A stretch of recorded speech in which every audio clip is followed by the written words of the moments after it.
반갑습니다. 예수님께서는 기도의 동산에서 체포당하시고 난 후에 대제사장의 집과 사내들인 공회와 빌라도와 헤롯에게 신문을 받으시고 조롱을 받으십니다.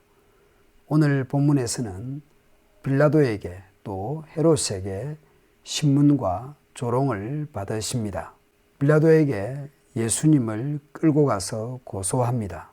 누가 끌고 가서 고소합니까? 23장 1절을 보면 그들입니다.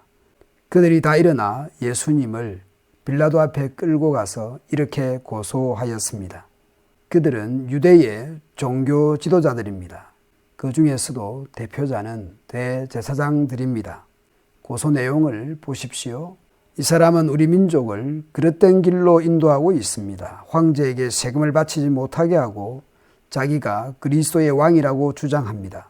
로마 입장에서는 자신이 왕이라고 하고 세금을 바치지 못하게 한다고 하니까 이건 내버려 둘 수 없는 문제입니다.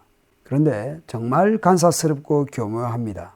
얼마 전에 이런 간교한 질문을 받은 적이 있지 않습니까? 우리가 로마 황제에게 세금을 바치는 것이 옳습니까? 옳지 않습니까? 간교한 질문을 했습니다. 예수님께서는 그들의 간교함을 아셨습니다. 그래서 예수님은 황제의 것은 황제에게, 하나님의 것은 하나님께 바치라고 말씀하셨습니다.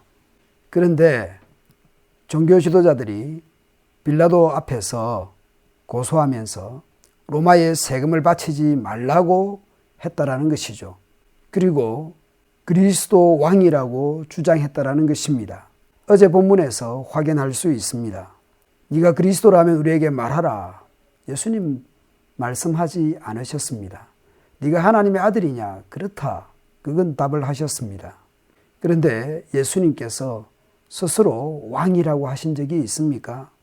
그런데 이 종교 지도자들이 빌라도에게 가서 로마가 가장 싫어하는 그런 교모하게 왜곡하고 조작해서 세금을 바치지 말라고 했다.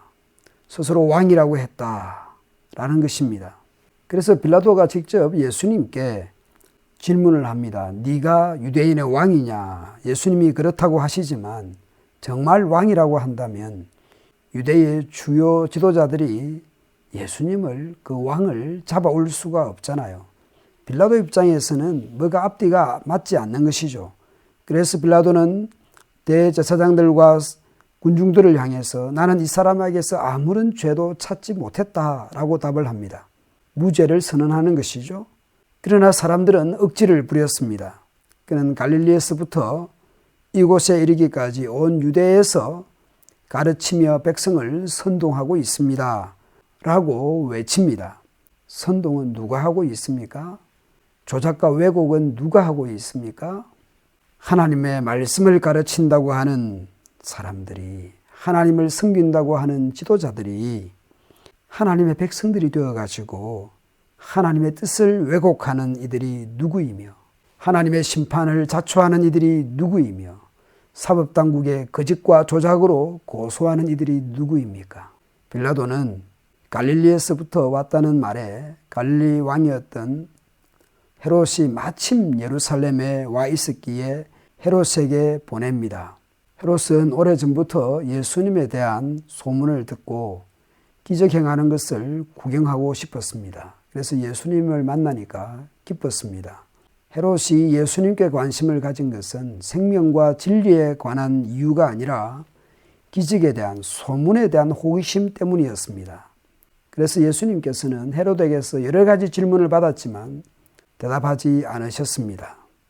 헤롯 앞에서도 대제사장들과 율법학자들이 악착같이 예수님을 고소합니다. 그러나 헤롯은 군인들과 함께 예수님을 업심여기고 조롱한 후에 화려한 옷을 입혀서 다시 빌라도에게로 돌려보냅니다.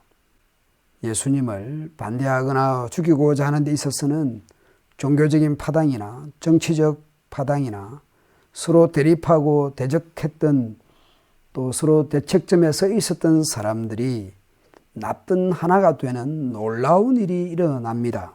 희한합니다. 예수님을 잡거나 죽이고자 하는 것에 대제사장, 서기관, 바리새인, 사두개파, 헤롯 당 등이 하나가 됩니다. 서로 원수되었던 헤롯과 빌라도도 이날에는 절친이 됩니다. 악인들의 꾀, 죄인들의 길, 오만한 자들의 자리에서 하나가 되는 것은 정말 나쁘고 악한 것입니다. 선하고 복된 일에 하나가 되어야 하는데 말이죠. 옳고 복되고 선하고 성도다움에 하나가 되고 일치가 일어나야 합니다. 사실 지금 예수님에게 일어나는 일들이 우연한 일들이 아닙니다. 지금의 상황, 지금에 전개되는 이 상황들이, 이 현실들이 우연한 것이 아니라는 것이죠. 예수님은 이미 갈릴리에서부터 예루살렘을 향하여 출발하기 전부터 예고하셨던 말씀입니다. 나는 장로들과 대제사장들과 율법학자들에게 많은 고난을 받고 죽임을 당했다가 3일 만에 다시 살아나야 한다라고 말씀을 하셨습니다. 장로들과 대제사장들과 율법학자들에게 많은 고난을 받을 것이다, 죽임을 당할 것이다 라는 말씀을 이렇게 미리 예고하셨습니다. 지금 이렇게 되고 있는 상황들은 예수님이 예고하신 대로 진행되고 있는 것이죠. 그것이 하나님의 뜻이고 계획이고 예수님의 의지이고 예수님께서 이 땅에 오신 목적입니다. 이렇게 하여 하나님께서 우리에 대한 자기의 사랑을 확정하여 가십니다. 그 사랑을 받은 성도로서 오늘 하루도 하나님을 기쁘시게 하고 또 하나님의 뜻을 이루어 드리는 한 날이 되도록 합시다.